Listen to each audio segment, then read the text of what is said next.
നാലുകാലുള്ള പന്തൽ താഴെ കത്തുന്ന നിലവിളക്കും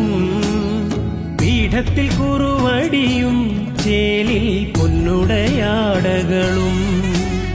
പൊന്നുണ്ണിമായ വരാൻ നോമ്പുമായി കോമരം കുളിക്കുറിയായി പൊന്നിന്റെ അരമണിക്കിലുക്കവും പൊന്നൊളി പരത്തി നിവ തൊഴുകൈ കൂപ്പി നിന്നടിയൻ പദമലരായി തീർന്നലിയാൻ ശങ്കരസൂനോ സങ്കടം തീർക്കും വിഷ്ണുമായ സ്വാമി പാർവതി മാതാ പാരിനു നൽകിയ പഞ്ചാമൃതം സ്വാമി.